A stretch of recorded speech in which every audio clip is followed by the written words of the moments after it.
और अश्विनी इस वक्त जुड़ गए हैं हमारे साथ ज़्यादा जानकारी को लेकर। अश्विनी, लगातार जो हम आपसे चर्चा कर रहे हैं उसमें एक चर्चा का पहलू विषय ये भी है कि किस तरह से पाकिस्तान झूठा प्रोपेगेंडा, मिस इन्फॉर्मेशन और फेक नैरेटिव डिजिटल माध्यम से चला रहा है और इसे एक डिजिटल आतंकवाद के रूप में भी पाक को कहीं ना कहीं सुसज्जित और पोषित करते हुए पाकिस्तान नजर आ रहा है। इस तरह के फेक नैरेटिव को खत्म करने के लिए भारतीय सरकार प्रतिबद्ध है और ये भ्रामकता कहीं ना कहीं ऐसे माहौल में आग में घी डालने का काम करती है। अश्विनी जी, निश्चित तौर से आंचल अगर देखें तो पूरा का पूरा ये पाकिस्तान का जो हथकंडा है वो अलग अलग तरीके से है। केवल जो पाकिस्तान ने ड्रोन से हमले किए हैं उसका तो माकूल जवाब दिया ही गया है, उसके अलावा अलग अलग मोर्चों पर पाकिस्तान ने लड़ाई छेड़ रखी है। चाहे वो डिजिटल स्ट्राइक कर रहा हो, चाहे वो साइबर स्ट्राइक कर रहा हो, चाहे वो वायरल वीडियोज़ के जरिए जो है इन्फॉर्मेशन स्ट्राइक कर रहा हो, मिस इन्फॉर्मेशन स्ट्राइक कर रहा हो।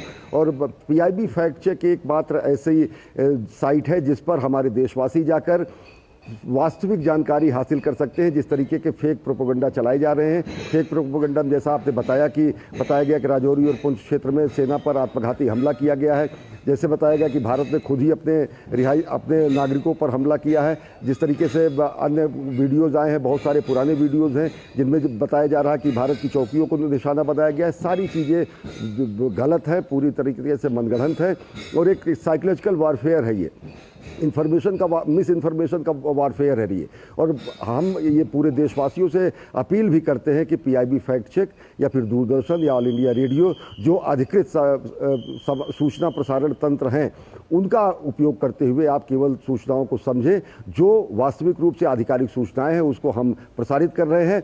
और साथ ही साथ MIB ने, ministry of information and broadcasting ने ये अपील की है लोगों से कि इंडिया फाइट्स प्रोपेगेंडा हैशटैग के साथ लोग अपनी प्रोफाइल को बना के रखें और इस पर आने वाले जो भी इस तरीके से सोशल मीडिया पर अन्य चीज़ें हैं उसको भी लोग फॉलो करें। और सच्चाई जानने के लिए वास्तविक आधिकारिक सूचना प्रणाली Doordarshan, all India radio, PIB fact check और अन्य जो संचार माध्यम है, जो आधिकारिक और अधिकृत संचार माध्यम हैं, उनके द्वारा बताई गई चीज़ों को ही लोग सही माने। क्योंकि पाकिस्तान की पूरी एक इकोसिस्टम है। अगर देखें वो इकोसिस्टम हर जगह पर काम करता है, उसमें जाने अनजाने बहुत सारे लोग शामिल भी होते हैं कि एक नैरेटिव गढ़ा जाता है और उस नैरेटिव को लगातार दिन भर उसको गढ़कर पूरे के पूरे उसको ट्रेंड किया जाता है, उस तरीके से उसको लोगों के दिमाग में बैठाया जाता है। नैरेटिव गढ़ने का जो काम है, जो फॉल्स इन्फॉर्मेशन देने का काम है, जो मिसलीड करने का काम है, वो पाकिस्तानी सेना, पाकिस्तानी का जो इन्फॉर्मेशन सिस्टम है वो मिस इन्फॉर्मेशन देकर एक साइकोलॉजिकल वॉरफेयर चला रहा है, जिसका पूरी के तरीके से हर एक सजग नागरिक को उसका ध्यान देना चाहिए। किसी भी तरीके का वो वायरल, किसी भी तरीके का अपुष्ट सूचनाओं को या फिर अपुष्ट वीडियोज़ को लोगों से अपेक्षा की जाती है उसको सर्कुलेट न करे, उसको वायरल न करे। और सबसे ज़्यादा अगर वो ध्यान दे तो Doordarshan, all India radio, PIB fact check और सरकार द्वारा अधिकृत जो सूचना तंत्र हैं, प्रसारण तंत्र हैं, उनके खबरों पर ध्यान दे। और जिस तरीके से यहाँ की गतिविधियों की आप बात कर रही है, स्कूल कॉलेजेज आज यहाँ पर बंद हैं।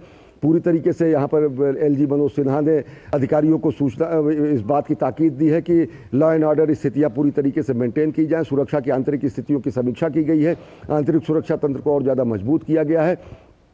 जो सीमा से सटे हुए इलाके हैं वहाँ पर स्पेशल नोडल IAS ऑफिसर्स को, जो वरिष्ठ अधिकारी हैं, प्रशासनिक अधिकारी हैं, उनको सीमावर्ती लाइन ऑफ कंट्रोल से जुड़े हुए ज़िलों का जो है प्रभारी भी बनाया गया है। तो पूरी तरीके से अगर देखें तो आंतरिक मोर्चे पर सारी आंतरिक सुरक्षा व्यवस्था की समीक्षा करते हुए सारी गतिविधियाँ निश्चित की जा रही है कि किसी तरीके का यहाँ पर मिस इन्फॉर्मेशन या अन्य चीज़ें न हो। जी, एक चीज़ आपसे और समझना चाहूँगी, हालांकि ये सूत्रों के हवाले से कि जिस तरह से पाकिस्तान अपने इन तमाम कायराना हरकतों को अंजाम दे रहा है, कहीं ना कहीं वो हमास की याद दिला रहा है कि जिस तरह से हमास अपनी कार्रवाई को अंजाम देता है वो भी कायराना होती है। पहली जानकारी आपसे मैं ये चाहूँगी। और दूसरी चीज़ ये कि जिस तरह से अपनी उन्नत रक्षा प्रणाली का इस्तेमाल करते हुए हवा में ही पाकिस्तान के ड्रोनों को ध्वस्त किया गया, ये भारत के अदम्य साहस, शौर्य, सजगता और सतर्कता का प्रतीक है। जी, आंचल, मैं इस पे एक चीज और जोड़ना चाहूंगा कि आज दुनिया को ये याद है कि किस तरीके से multiple attack, multiple target, multiple missile attack के जरिए हमास ने इजराइल पर हमला किया था और उसमें आयरन डोम फेल हो गया था। क्योंकि किसी भी वायु रक्षा प्रणाली की एक सीमित संख्या होती है कि वो अपने ऑब्जेक्ट्स को एक निर्धारित संख्या तक उसको डिटेक्ट कर सकता है और उसको जो है मार गिरा सकता है। पाकिस्तान की सेना ने उसी आतंकवादी हमास के प्रक्रिया का पालन करते हुए, उसी माइंडसेट को पालन करते हुए, उसी मॉडस ऑपरेंडी को पालन करते हुए हमारी पश्चिमी सीमाओं पर जम्मू के साथ साथ उधमपुर के साथ साथ पठानकोट, इन अखनूर के पास आरएसपुरा, इन सब क्षेत्रों को उसने मल्टीपल ड्रोन अटैक किए। उस पाकिस्तान को इस बात का मुगालता था कि कहीं ना कहीं वायु रक्षा प्रणाली जो है इन चीजों को डिटेक्ट नहीं कर पाएगी। लेकिन भारत की जो उन्नत वायु रक्षा प्रणाली है, जो कि आकाश और सुदर्शन से भी पूरी तरीके से सुसज्जित है, जिसमें L-70 एंटीक्राफ्ट जो तोपें हैं वो आग उगलती है, जो समय रहते ही किसी भी चीजों को डिटेक्ट करके आसमान में ही जमीन पर गिरने के पहले उसको जमींदोज कर देती है। उसका मुजाहिरा पूरी दुनिया ने देखा कि किस तरीके से 50 से ज्यादा ड्रोन को मार गिराया गया है। आंचल, अश्विनी, एक चर्चा जो मैं और आप सुबह भी कर रहे थे, हमने उसको हेडलाइन में भी लिया है कि किस तरह से कि IMF पर जिस तरह की कर्ज है, अगर देखा जाए पाकिस्तान के पास, और उसको लेकर आज मीटिंग भी हो रही है जब भारत उसका विरोध करेगा। अभी मैं जो पाकिस्तान का एक ऑफिशियल हैंडल है उसको पढ़ रही हूँ, जिसमें साफ तौर पर लिखा है, ये इकोनॉमिक अफेयर्स का उनका हैंडल है, कि गवर्नमेंट ऑफ पाकिस्तान अब अपील कर रहा है, क्योंकि पैसा है नहीं, बदहवासी है, हताशा है, बौखलाहट है, निराशा है कि भाई हमें बहुत ज़्यादा नुकसान हुआ है जो इस वक्त हमारे साथ चल रहा है। भारत को उन्होंने कहीं ना कहीं दबे लफ्ज़ों में अपना दुश्मन कहा, और ये भी बात बोलने की हिम्मत नहीं है, और कह रहे कि हमें पैसे की ज़रूरत है, #वर्ल्ड बैंक। और आप इस बात से समझिए कि जिस देश के पास अपनी सुरक्षा संरक्षण करने के पैसे नहीं और वो भीख मांग रहा है, वो लगातार गीदड़ भपकियां देता हुआ कई अंतर्राष्ट्रीय मंचों पर।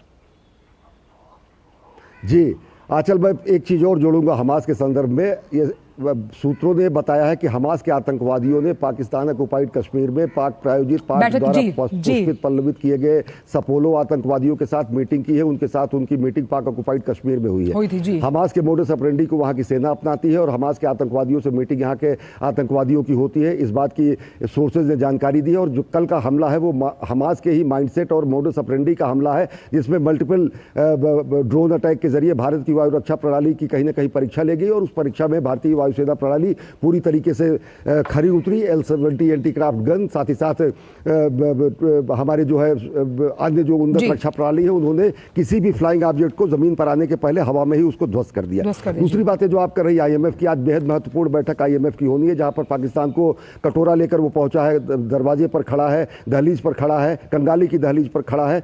सामान्य तरीके से देखें तो लोगों को वहां पर आटा, दाल, बुनियादी जरूरतें नहीं मुहैया हैं। आम शहरी, वहां का आम नागरिक वहां जो है दाने दाने के लिए मोहताज है।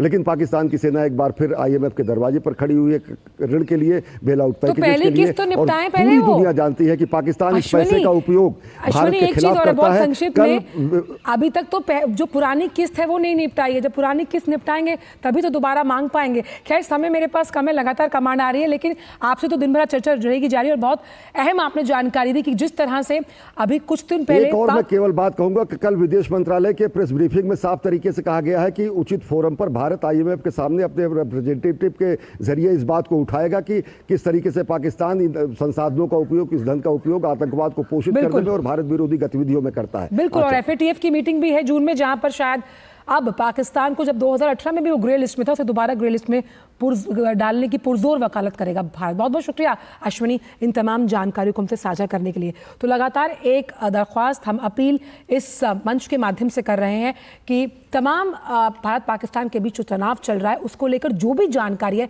ऑफिशियल साइट्स पर भरोसा करें, किसी भी भ्रामक जानकारी को व्हाट्सएप पर फॉरवर्ड ना करें।